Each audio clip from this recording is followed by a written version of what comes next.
Dans cette vidéo, on va s'intéresser à la naissance de la Ve République et aux évolutions de la Ve République sous De Gaulle, donc entre 1958 et 1969. Assez rapidement, une constitution est rédigée et en septembre 1958, elle est proposée. Elle est votée par référendum par les Français. On voit ici à gauche une affiche électorale en faveur du oui à la Constitution de 1958, où l'on voit la France, ou une allégorie de la France, libérée de ses chaînes, tandis que l'ombre portée représente le général de Gaulle. Il se présente ainsi en sorte de libérateur, il joue encore une fois sur son image de libérateur de 1945, et ici il veut libérer la 4ème République, à la fois du problème algérien, mais également du système des partis et de l'instabilité de la 4ème République. Le pouvoir législatif dans cette nouvelle constitution est détenu par le Parlement. Le Parlement est composé du Sénat et de l'Assemblée nationale.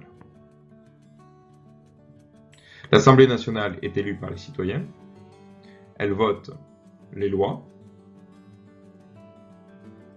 a un contrôle sur le gouvernement et peut renverser le gouvernement dans certains cas.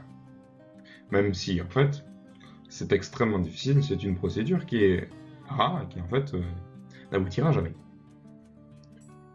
Le pouvoir exécutif peut être qualifié de fort, car même si le Parlement dispose de pouvoirs importants, le pouvoir exécutif est renforcé.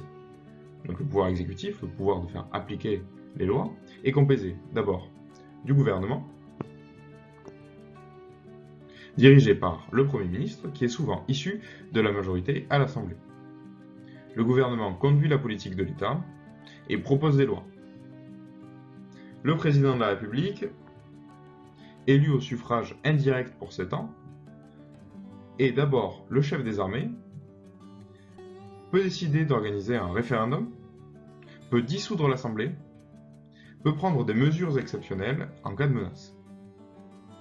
Ce dernier point, l'article 16, est largement débattu et d'ailleurs très contesté à l'époque.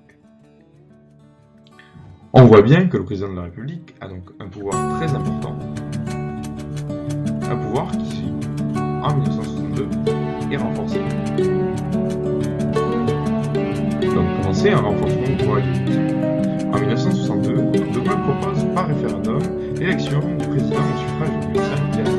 Jusqu'alors, seuls les grands électeurs, c'est-à-dire les élus, votaient pour le président de la République. À partir de 1962, De Gaulle propose que les Français directement votent pour leur président. C'est encore notre système actuel. Cette proposition est acceptée et a pour conséquence en fait un renforcement de la légitimité du président et donc